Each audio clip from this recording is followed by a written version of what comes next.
가득하시기를 주님의 이름으로 축복합니다. 지난 빌립보 교회가 세워지다라는 말씀의 제목으로 은혜 나눌 때 저 여러분 모두가 하나님의 말씀의 은혜를 누리는 복된 시간 되기를 소원합니다. 우리 11절 말씀 다시 한번 보실까요? 우리 11절 말씀 다시 한번 보시겠습니다. 시작. 우리가 드로아에서 배로 떠나 사모드라게로 직행하여 이튿날 네아폴리로 가고. 아멘. 여러분 무슨 말인지 아시겠습니까? 무슨 어느 지역인지 이렇게 확 눈에 들어오시나요? 저는 솔직히 말하면 잘 안 들어옵니다. 어딘지 잘 모르겠어요. 안 가봤습니다. 동영상으로 성지순례 영상은 찾아봤지만 솔직히 제가 직접 가본 데는 아니어서 잘 모르겠습니다. 만약에 여기서 송내동에서 저 덕정을 지나서 덕계로 간 다음에 고읍동으로 가서 의정부로 내려갔다 그러면 훤히 보이시죠?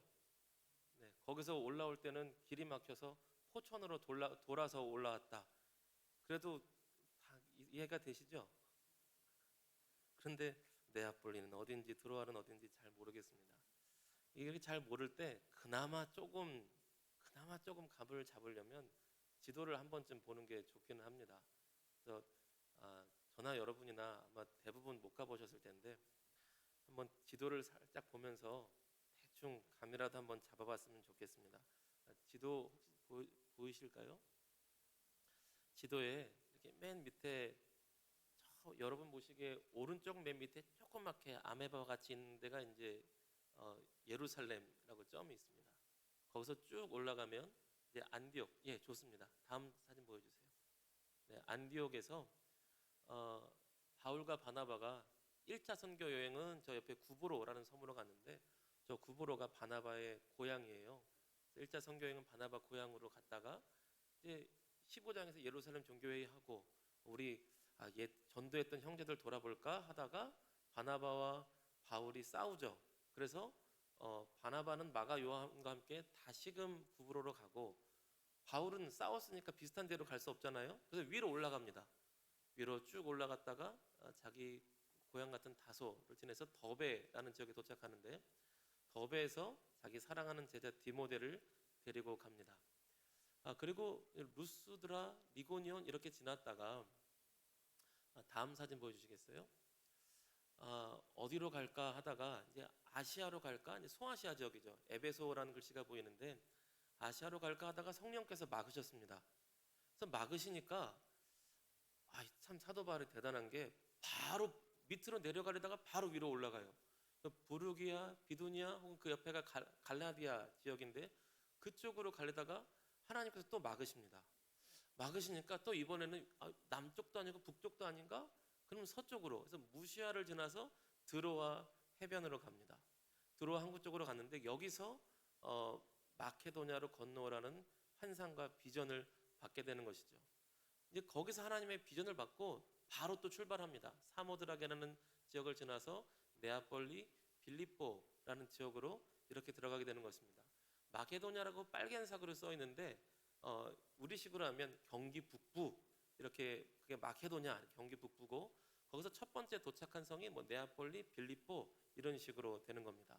자, 그렇게 한번 보시면서 우리 11절 12절 말씀을 다시 한번 보실까요? 11절 12절 말씀 다시 한번 보십니다. 시작.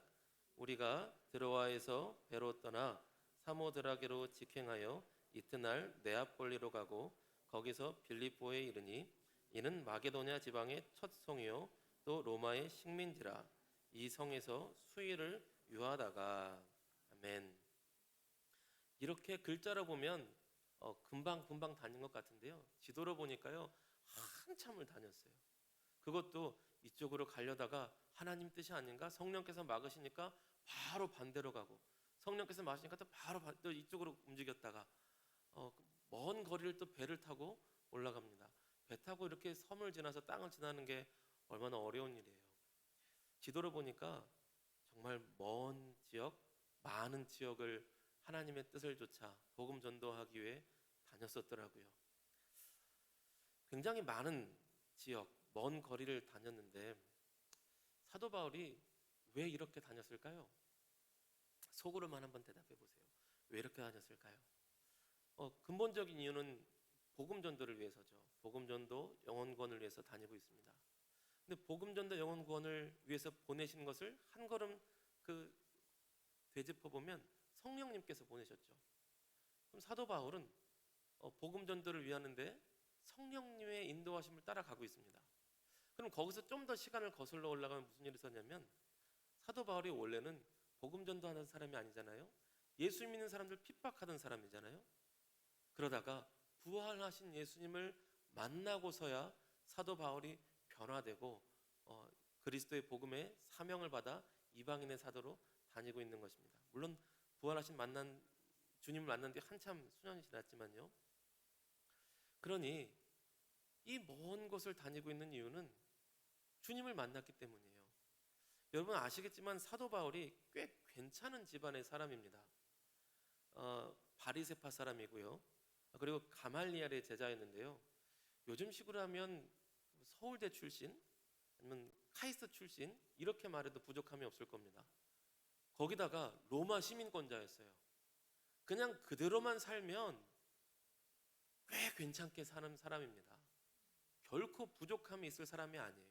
학식으로나 명망으로나 가문으로나 어디 가서 꿀릴 사람이 아닙니다. 로마 시민권이면 경찰들이 함부로 잡아가지도 못해요. 유대인이지만 로마 군사가 함부로 잡아갈 수도 없는 사람이 로마 시민권자였습니다. 그냥 살았으면 괜찮게 살았어요. 그런데 그 모든 걸 버리고 이렇게 고생하며 저기저기 다니며 여기 다니는 이유가, 근본적인 이유가 딱 하나입니다. 예수님을 만났기 때문이에요. 부활하신 예수님을 만났기 때문에 그 좋은 환경, 그 편안한 환경을 다 내버려두고 저 많은 지역을 돌아다니고 있는 것입니다. 여러분, 사도 바울이 저렇게 많은 지역을 다니고 있다는 것 자체가 사람들에게는 증거였어요. 저 사람 진짜 예수 만났구나.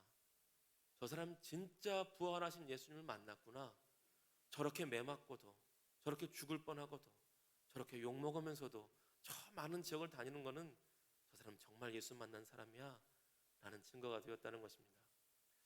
여러분, 저와 여러분의 삶도 우리의 삶의 인생의 발걸음을 돌아보았을 때 예수 그리스도의 향기가 날 수 있는 저 여러분의 삶의 발자취가 될 수 있기를 주님의 이름으로 축복합니다.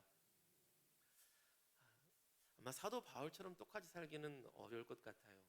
특별한 사명으로 성경에 기록될 만한 사람이니까요. 우린 직장 생활도 해야 되고 가정도 돌봐야 되고. 그런데 우리 모두가 할 수 있는 굉장히 중요한 삶의 증표가 하나 있습니다. 우리가 부활의 증인으로 살 수 있는 굉장히 중요하면서 가장 핵심적인 우리 삶의 행함이 하나 있어요. 그것은 주일 예배에 참석하는 것입니다. 그게요? 네, 굉장히 중요한 일이에요. 주일 성수하는 것이요, 부활의 증인으로서 굉장히 중요한 일입니다. 왜냐하면 모든 주일은 모든 작은 부활절이기 때문이에요. 우리는 주일이라고 하지 않습니까? 주일은 뭐의 줄임말이냐면 주님 부활하신 날, 줄여서 주의 날, 그랬다 그걸 줄여서 주일이라고 하는 겁니다. 우리가 왜 주일날 예배드립니까? 예수님께서 그날 부활하셨기 때문이에요. 우리가 왜 일요일날 그걸 주일로 정해서 예배드리냐면 그날 주님께서 부활하셨다는 것을 내가 믿기에 부활하신 주님을 내가 경배하고 찬양합니다.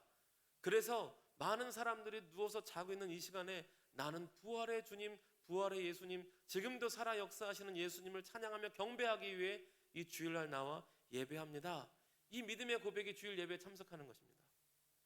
여러분, 그래서 주일 예배에 참석하는 것은요, 부활의 증인으로서 가장 중요하고 가장 기본적이며 가장 근본적인 삶의 결단이며 행함입니다. 여러분, 우리 주일 예배 참석하실 때 그렇게 자랑스럽게 참석하시길 바래요.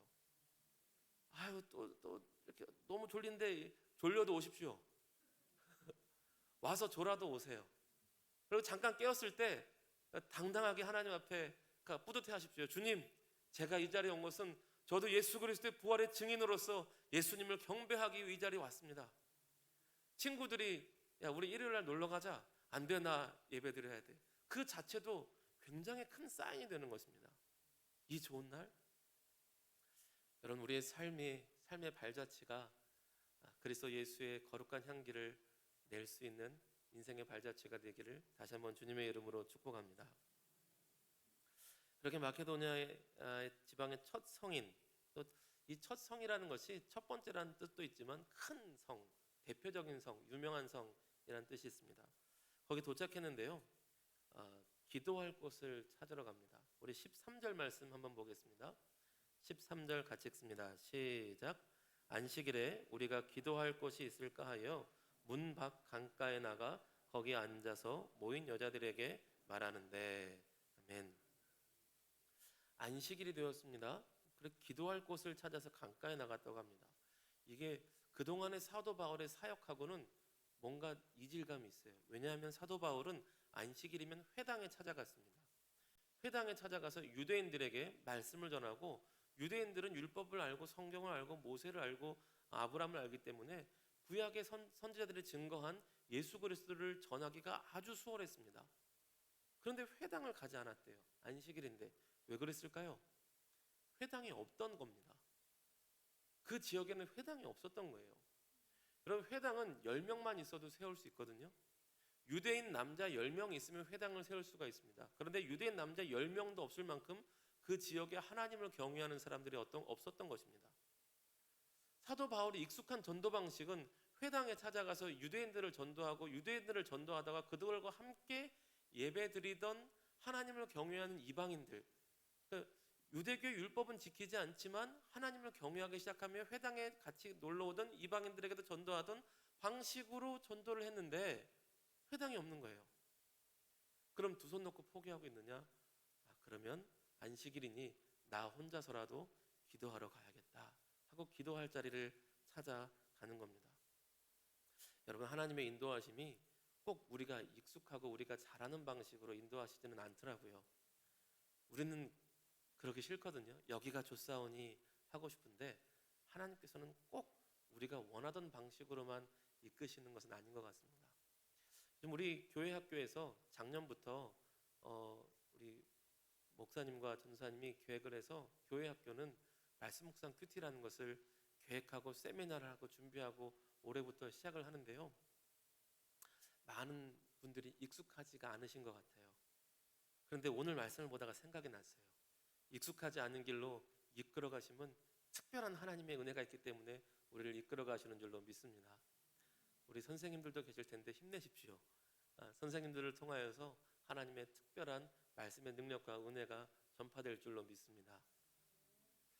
그리고 기도할 곳을 찾아 강가로 가는데, 유대인들은 기도할 곳이 특별히 없다면 강가로 가는 게 그들의 습관이었다고 합니다. 우리는 기도할 때 기도할 곳 없으면 어디로 가죠? 산으로 가죠. 산기도. 산기도 좋습니다. 산기도 훈련한다고 예전에 한번 혼자서 이렇게 다녀본 적이 있는데요. 자꾸 이제 등산로에서 기도하니까 등산객들이 지나가요. 그러니까 미친 사람 취급을 받잖아요. 그래서 아예 안 되겠다 싶어서 더 들어갔더니 무덤 가더라고요. 그냥 거기는 안 오겠지 하고 기도를 했어요. 근데 누가 왔었어요, 한번. 그래서 무덤가에서 이렇게 막 중얼중얼 기도하니 이게 미친 사람인가 보다 하고 가더라고요. 우리는 산기도를 좋아하는데 유대인들은 강기도를 좋아했습니다. 그리고 강기도를 하러 갔다가 여인들을 만나게 되죠. 여러분 보십시오. 성령의 인도하심을 따라 복음전도 선교의 현장에 도착했습니다. 여러 지역을 다니는 동안 자기 나름의 노하우도 있을 것이고 계획도 있을 것입니다. 그런데 이 안식일이 되었을 때 가장 첫 번째로 하는 게 무엇이냐면 개인 예배였지만 예배와 기도였어요. 여러분, 선교를 함에 있어서 우리가 프로그램들이 있습니다. 그런데 그것보다 중요한 것은 예배와 기도였어요. 우리가 새해를 맞이하여서 각 리더들이 세워졌고, 부장님들이 세워졌고, 속장님들도 세워지시고, 교사분들이 세워지시고, 여러 봉사하시는 분들이 각계각층에 세워지셨습니다.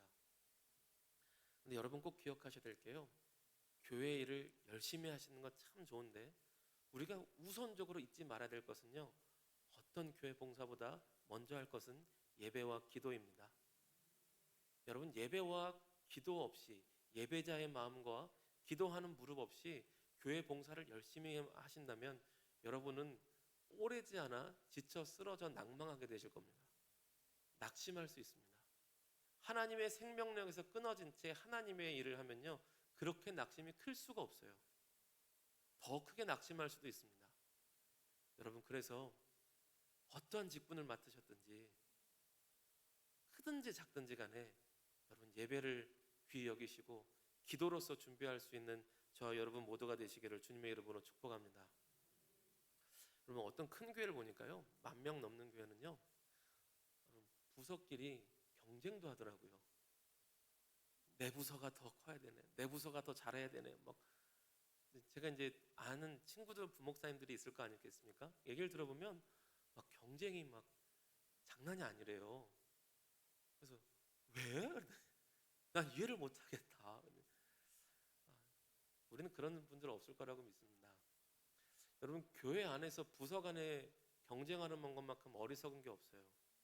부서 간에는요, 서로 기도해주고 축복해줘야 됩니다. 우리 경쟁 상대, 우리의 싸움의 상대는 누구죠? 가끔 이러면 이게 교회 학교에서는요, 옆에 교회요 그래요. 특히 누가 그랬냐면 저 본교회 때 저희 학생들이 그랬어요. 본교회 때 제 친구들이 그랬어요. 본교회 때 제 동대문에 살았는데 본교회 때 제 친구들이 사고 쳐놓고 어른한테 걸리면 저 옆에 교회 다녀요 그 말하고 가는 거예요. 왜 그런 뜻을 하는지 모르겠어요. 옆에 교회가 경쟁 교회인 줄 알아요. 그렇지 않아요. 그러면 뭐 절입니까? 이슬람입니까? 아니요. 우리의 경쟁 상대는요, 악한 마귀입니다. 악한 마귀가 얼마나 교활하게 영혼들을 빼가는지 몰라요. 악한 마귀가 2단이든 뭐 3단이든 세상 무엇이든 간에 어떤 것으로든 교묘하게, 얼마나 교묘하게 영혼들을 빼가고 채가는지 모르겠습니다. 여러분, 우리의 싸움은 혈과 육에 대한 것이 아니고요, 공중권세 잡은 자 악한 마귀와의 싸움입니다. 그래서 서로 기도해 줘야 돼요. 우리도 기도하고 우리 지체를 위해 기도하고 우리 부서가 서로 삼겹줄로 매듯이 서로 끈끈하게 기도해야 할 때 우리 악한 마귀의 모든 권세를 그리스도 예수의 이름으로 끊어내고 이길 수 있을 줄로 믿습니다. 우리 13절 14절 다시 한번 읽어보실까요? 우리 13절 14절 다시 한번 읽어보시겠습니다. 시작. 안식일에 우리가 기도할 곳이 있을까 하여 문 밖 강가에 나가 거기 앉아서 모인 여자들에게 말하는데, 두아디라 시에 있는 자색 옷감 장사로서 하나님을 섬기는 루디아라 한 여자가 말을 듣고 있을 때 주께서 그 마음을 열어 바울의 말을 따르게 하신지라. 아멘. 강가에서 기도하는데 한 여자들이 모였습니다. 여기서 하나님을 섬기는 루디아라 하는 표현이 있는 걸 보니까 이 여인들도 기도하러 왔던 것 같아요. 추측이죠. 기도하러 왔던 것 같아요. 기도하러 왔던 것 같기 때문에 사도 바울이 말을 걸고 복음을 전했을 것입니다.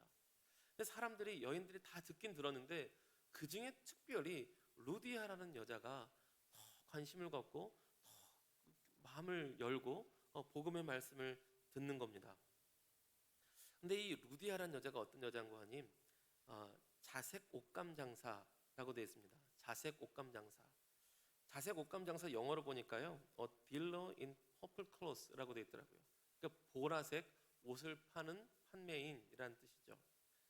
근데 이 보라색이요, 우리는 보라색, 나도 보라색 좋아하는 색인데 그러고 마는데요, 당시에 보라색 옷감 파는 사람이야?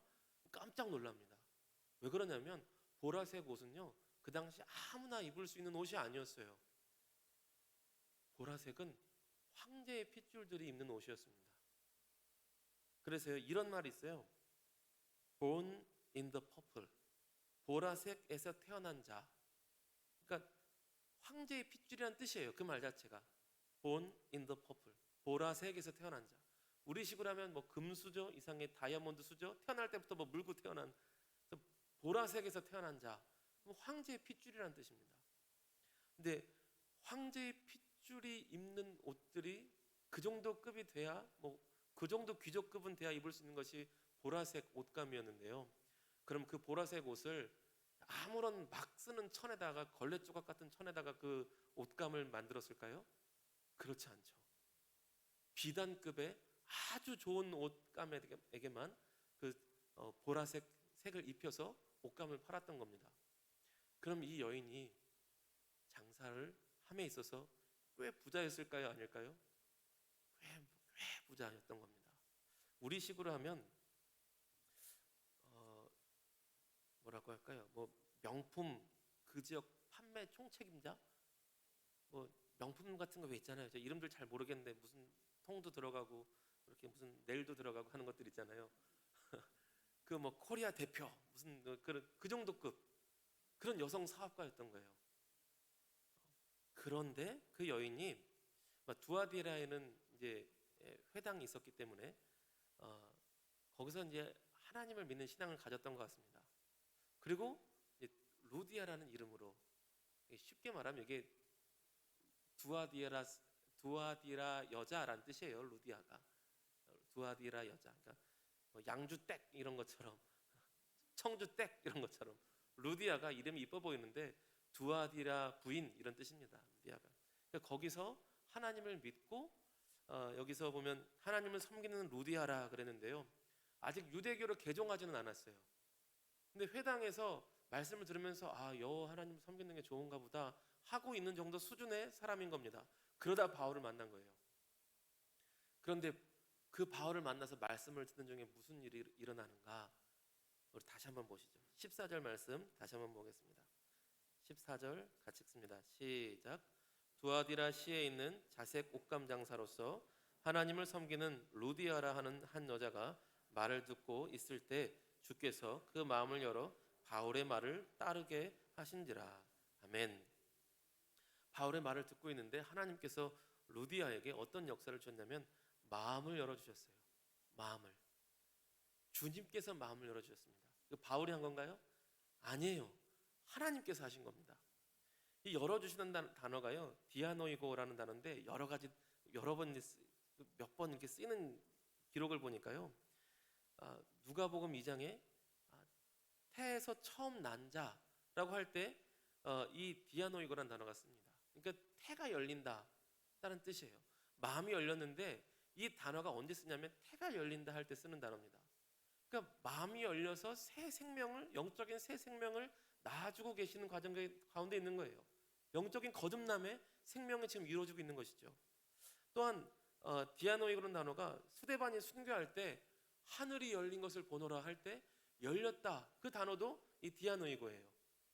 그러니까 또한 마음을 열어주시다라고 할 때 뭔가 영적인 깨달음, 하늘이 열리고 하나님에 대해서 깨닫는 그 시간을 주고 계신 것입니다. 사도 바울이 복음을 전하는데 이게 영적인 어떤 진리, 믿음의 눈이 열려서 하나님 나라의 진리가 깨달아지기 시작했던 거예요. 또 하나 이 단어가 언제 쓰이냐면 엠마오 도상에서 두 제자가 눈이 열렸어요. 눈이 열려서 부활하신 주님을 알아볼 때 그 눈이 열려서, 그 단어가 또 이 단어입니다. 눈이 열려서 엠마오의 제자가 주님을 알아봤는데 마찬가지로 지금 루디아의 마음을 열어주시고 영적인 생명을 탄생해 주시고 믿음의 눈을 열어주셔서 복음 안에서 예수님을 볼 수 있는 그 역사를 하나님께서 해주고 계신 일이 바로 이 순간이었어요. 그것이 바로 주께서 복음을 들을 때 마음을 열어주시는 그 순간을 주셨다는 것입니다. 하나님의 놀라운 역사였어요.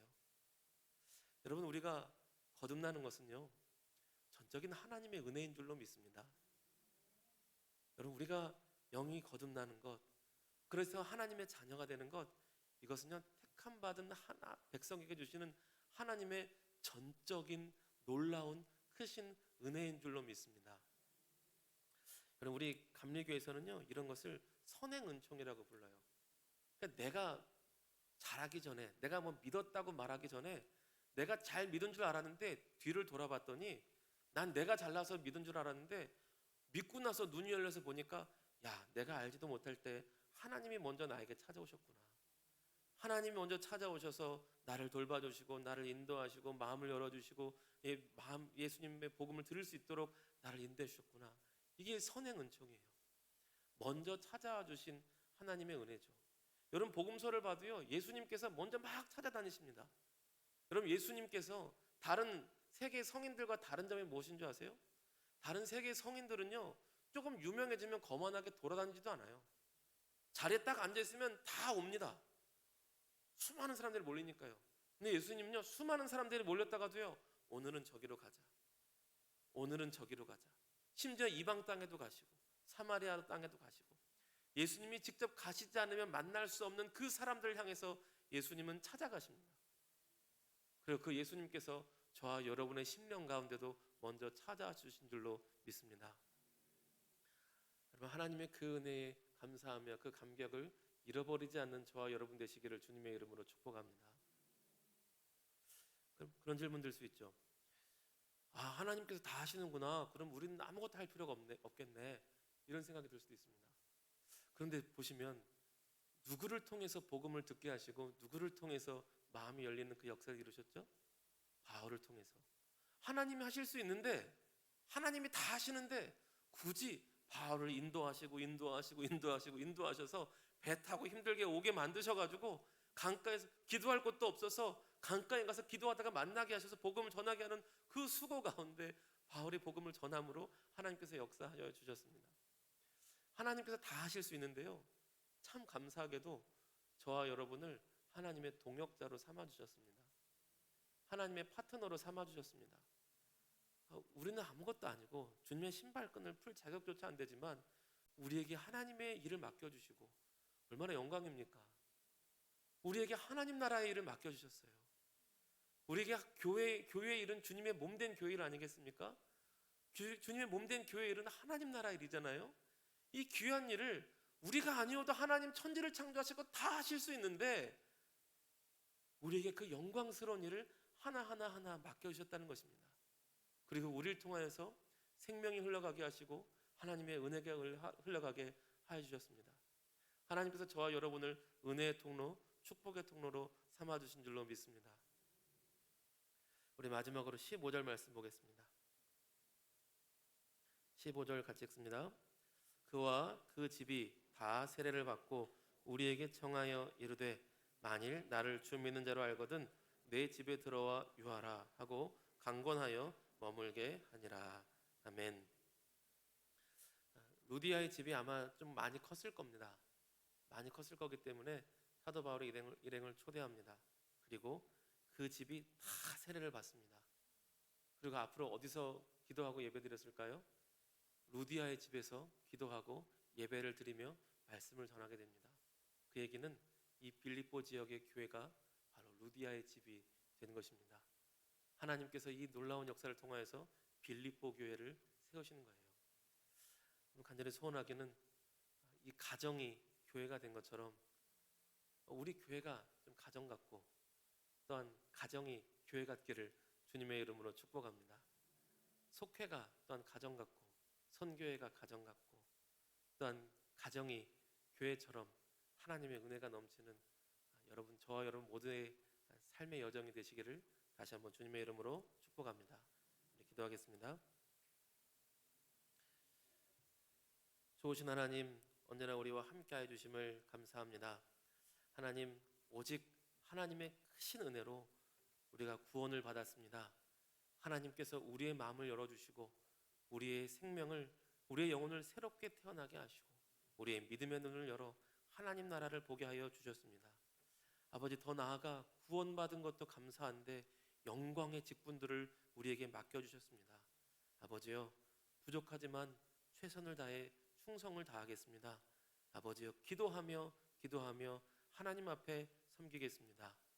아버지여, 우리의 작은 섬김이 주님 앞에 기쁘게 쓰임받아 축복의 통로, 은혜의 통로, 생명의 역사가 나는 통로가 될 수 있도록 은혜 베풀어 주시고 함께하여 주시옵소서. 주께서 언제나 우리와 함께하여 주심을 감사와 찬양을 드리며 너무나 좋으신 우리 구주 예수 그리스도의 이름 받들어 감사하며 기도 올리옵나이다. 아멘.